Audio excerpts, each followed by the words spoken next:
Hello, and thank you for attending this virtual presentation.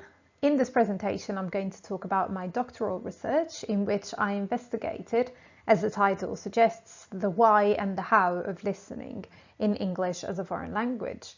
In other words, I wanted to find out three things, which is what I'm going to talk about in the next few minutes. So I wanted to find out how listening is taught by teachers and developed by learners, their underlying beliefs related to listening, and how learners and teachers' beliefs interact. So I went to a secondary school in northern Italy and I recruited 4 teachers, and each of them participated in the research with one of their classes for a total of 84 learners aged 16 to 18. What I did was I administered a questionnaire for the students. I conducted teacher background interviews. Then I took part in 4 classroom observations per teacher, which I filmed. And then based on them, I conducted some video stimulated recall interviews with the teachers.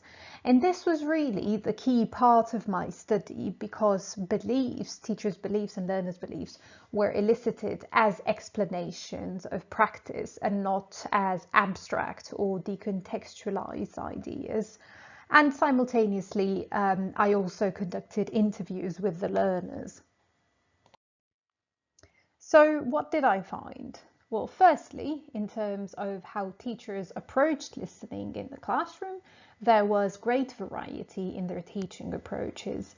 These ranged from highly structured, textbook-based teaching, moving from gist to detail listening, to exam preparation, to completely emergent teaching, more unstructured, based on some challenging, authentic videos and some post-listening discussions that emerged from the videos.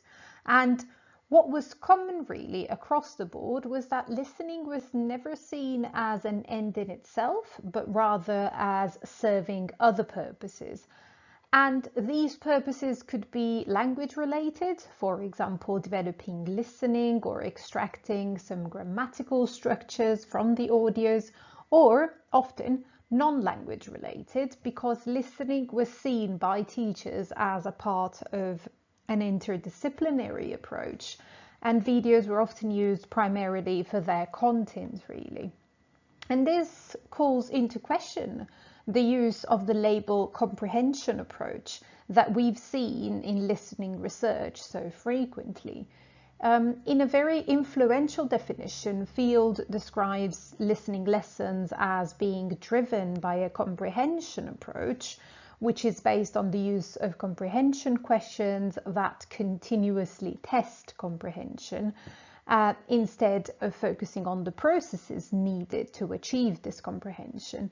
And in my research, this approach didn't really emerge as a key feature of teaching because teachers didn't seem to focus overwhelmingly on comprehension, but rather they saw listening as a part of something bigger that went really beyond language.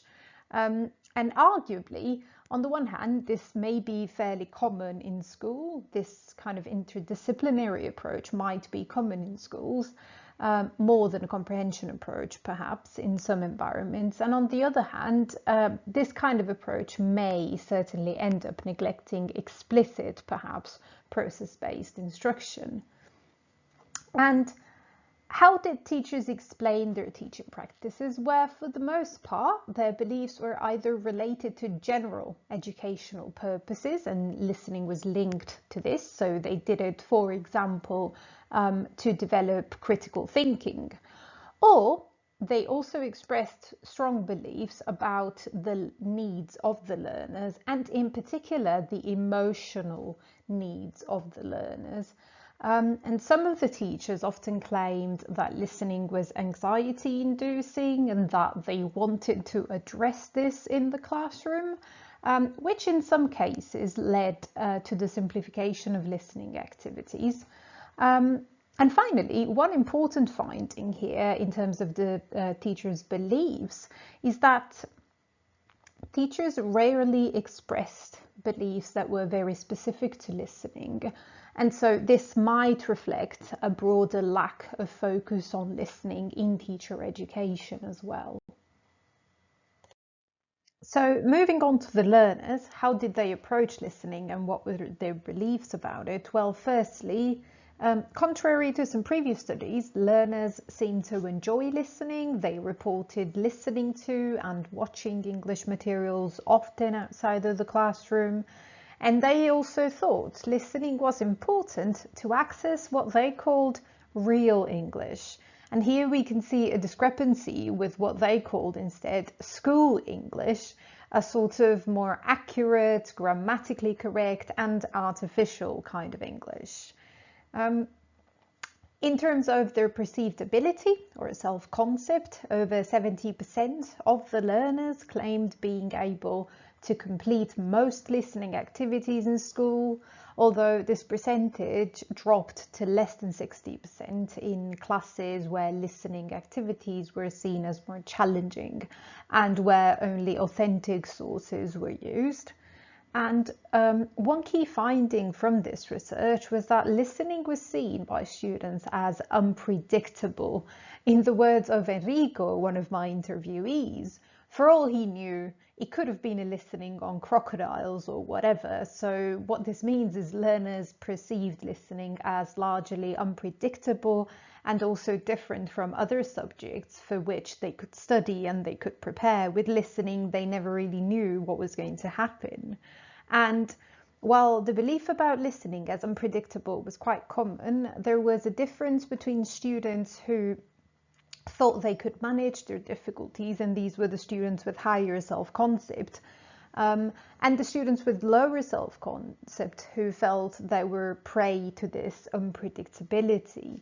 And in terms of their listening difficulties, the main ones reported by students were related to words, the types of tasks used in the classroom, and the topics of the listening.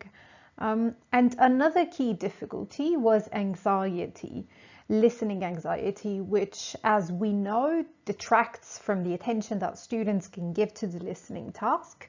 And these feelings of anxiety were especially problematic in some students when they were connected to test anxiety. So they were connected to the perception of being assessed, even when the students were not actually being formally assessed, which I think is quite an important finding, perhaps for a school context.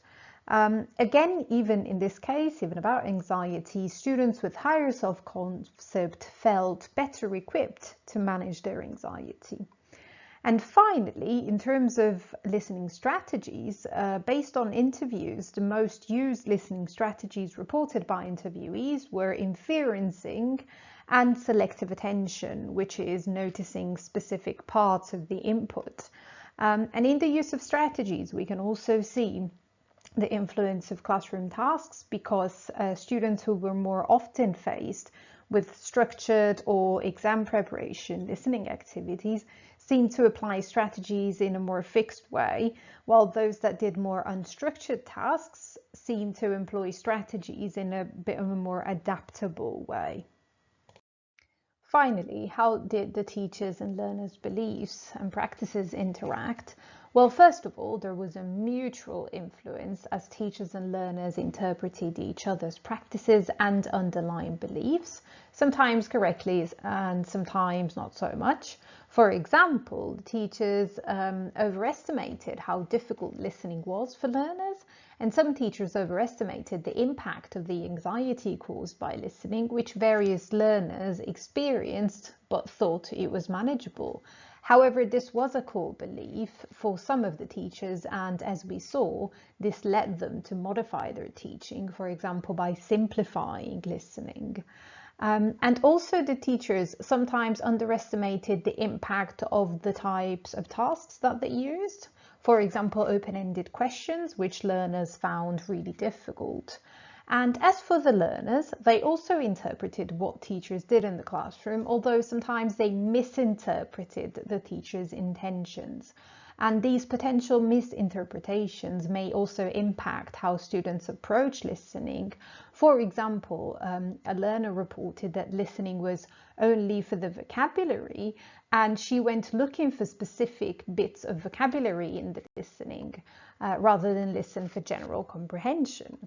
So thank you very much for listening to this, and if you want to see these slides or find out about the implications of this study, please visit the website or use the QR code. I look forward to discussing further in the Q&A. Thank you.